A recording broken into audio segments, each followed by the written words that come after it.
I think global definitions of impact investing are just about merging, converging. But and in the next slide I'll just give you an example of what we ourselves have gone through in the last 2 months, the Indian Impact Investing Council that I was talking about, in terms of trying to define this, so that make sure that there is enough clarity when people talk about impact investing, what does it really mean? My understanding of impact investing is very simple.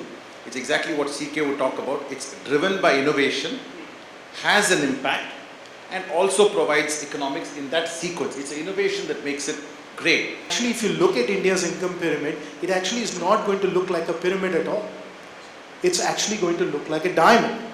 And the opportunity is not at the base of the pyramid, it's going to be in the heart of the diamond.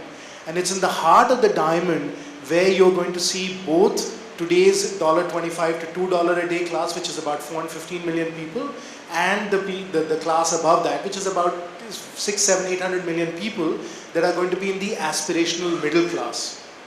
This aspirational middle class is going to be a tremendous consumer of products and services.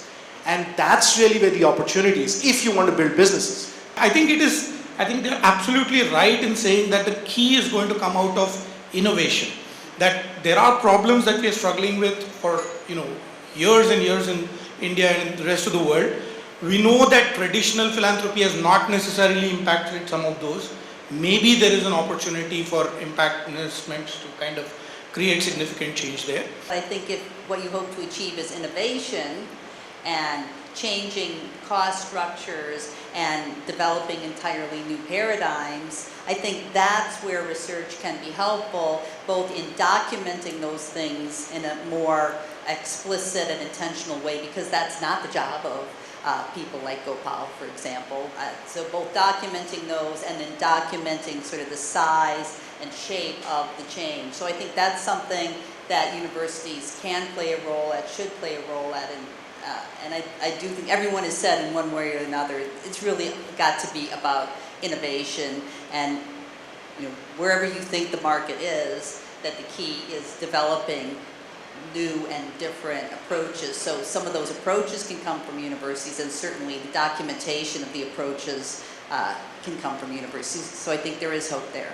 The nature of capitalism is of bootstrapping societies. What that really means is that if you are building great businesses in the heart of the diamond, you're creating jobs, you're creating welfare for populations, and as that happens, it's going to help populations that are absolutely at the base of the pyramid in the long term bootstrap themselves up as well.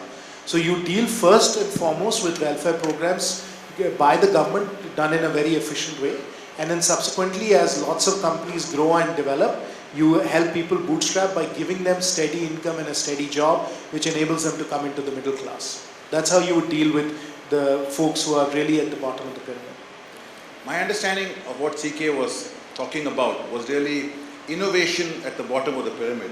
I think the fortune was a way of packaging it so that large corporations would see incentives to go and do it and justify it to themselves. But a little bit that I know, I always felt it was all about innovation, innovation, and innovation.